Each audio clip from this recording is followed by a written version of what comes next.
Ahoy mateys, this is Rustin with Metalholic Magazine and Mojo Radio, and with me today, the nefarious bastard son of Scottish pirate metal, Christopher Bowes. How are ye?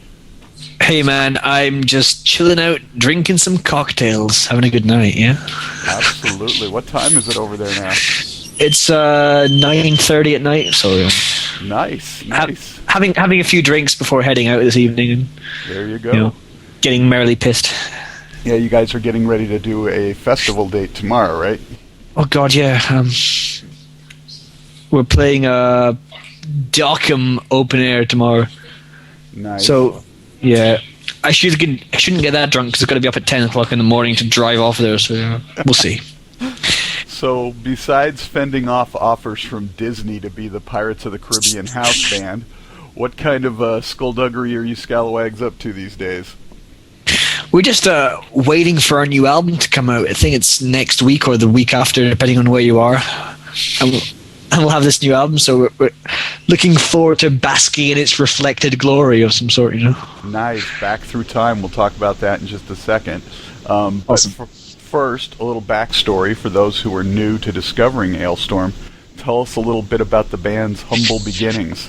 Yeah, many moons ago, we decided to start this silly power metal band by the name of Battleheart, and we wrote some songs about pirates, and they were nice. So then we wrote even more songs about pirates, and then suddenly we discovered we were a band that only sang about pirates. So that was very strange.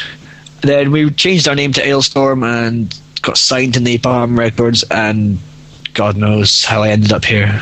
Sort of took on a life of its own. Yeah, it's a horrendous beast that's out of control. And is the pirate theme sort of a humorous attempt on your part to loosen the metal fans up, or do you actually sort of feel like you relate to the pirate lifestyle? Dude, I couldn't give a rat's ass about pirates, to be honest. It's all just a bit of fun, That's what's all that matters. Well, let's talk. The new record, Back Through Time, comes out next month in Europe and then here in the States. First off, I got to ask, how much rum and ale go into making an Alestorm record? I think for that record, we were mostly drinking Guinness and glue wine. So that was our spirits of choice for the recording sessions for this album. So yeah, a few terrible hangovers and things. Yeah, it's a lot of booze. Nice. Very much a lot of booze. Well, Back Through Time is your third epic offering of Scottish pirate metal. Sort of another album steeped in mead, metal, and good humor. Does this album differ in your mind from your previous two efforts? I think it's a lot more stupid. I think that's the one word I would use to describe it is stupid.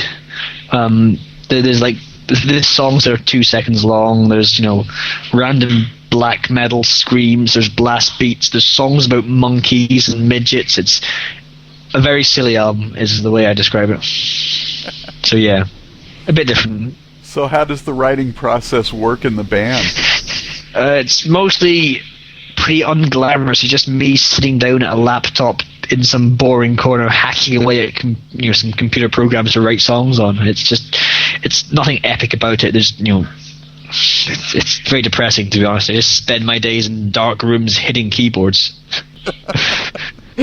You make it sound so glamorous. I know, the life of a rock star. Wow. Well, you guys have had great success with this so far. The fans seem to really enjoy it, and I know that it's very tongue in cheek, and you have at times called your band a joke, but people are taking it seriously. How long do you see a run going with this? I don't know. I mean, we're going to keep going, keep making silly albums. I'm not sure when we'll do our next one. Give us a couple of years, but we're very happy right now to be just continually playing around the world and doing stupid songs and playing to all these people and getting drunk and getting paid for it. It's fun. Absolutely. So, yeah.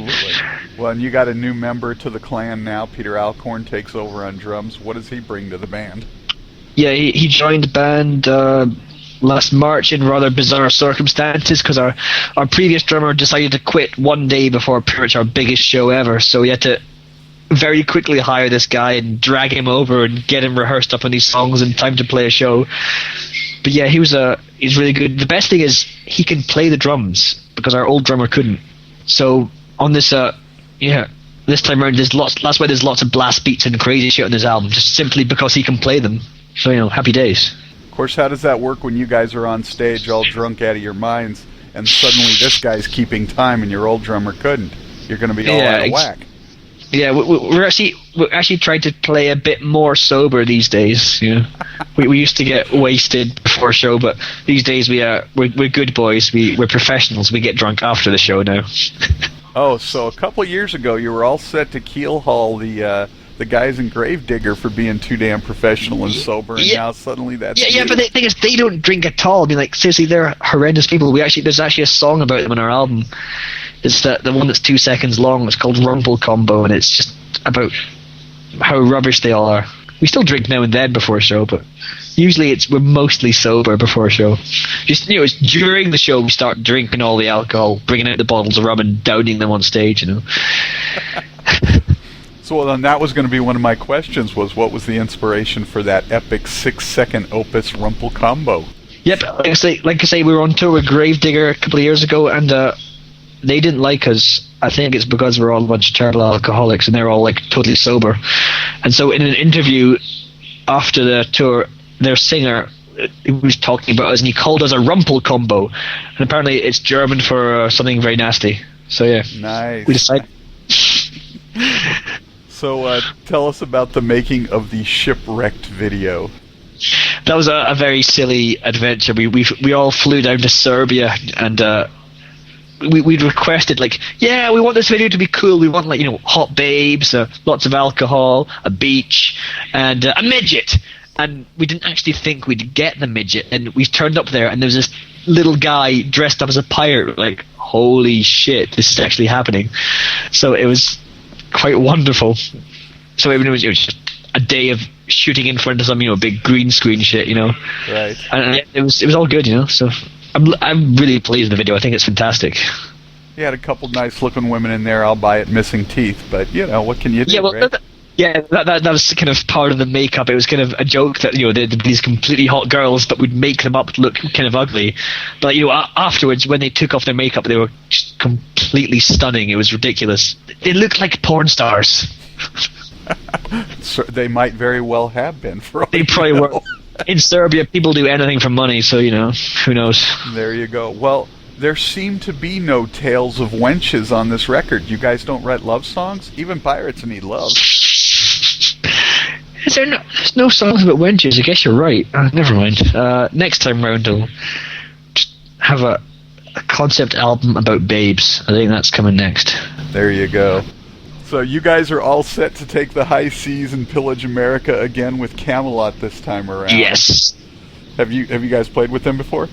Never played with them, never met them or anything. So I'm sure they'll be nice guys, And so, aside from the bountiful plastic breasts that we have in abundance here, what is it you guys love so much about the States? I love the way you all speak English. Seriously, I mean, in our line of work, we're always on stage saying retarded, ridiculous jokes, and every time you're playing in Europe, nobody gets what the hell you're talking about. It just goes over their heads. But it's nice when you play in America, people understand all our stupid jokes and things. I like that. So, wherever you guys travel to pillage and plunder, the party seems to follow you. So do you have any new tales to tell? Any more marble shooting bears? Marble shooting bears? No.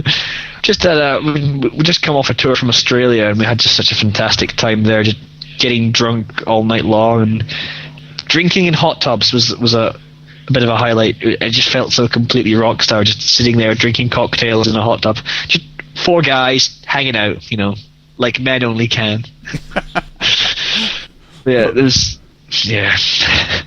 Bonding, huh? Yeah. So there's in more ways than one.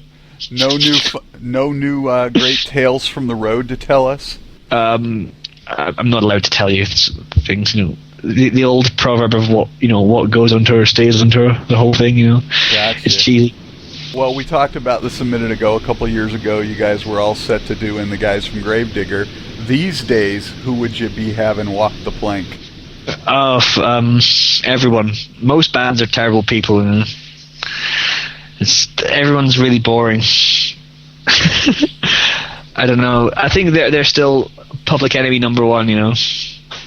Are they? Actually, I think they're playing that cruise thing in the 70,000 tons of metal next year. Right. I want to play that as well and just ruin their day.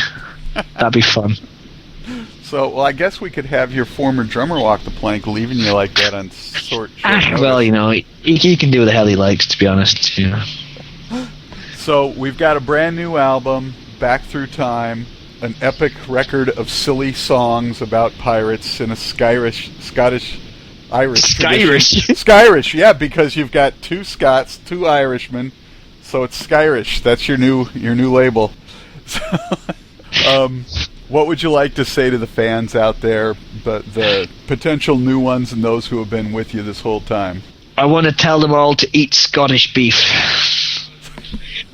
That's it. That's it. Any final words then before we get out of here, sir? That's all I've got to say. Just eat beef, Scottish beef. Christopher Bowes of Alestorm, thanks for taking the time to chat with us, my friend, and hopefully we'll see you out here on the road when you hit the States. Awesome. See you there, dude. Take care. You're back, Jack. You're screwed. That death is coming for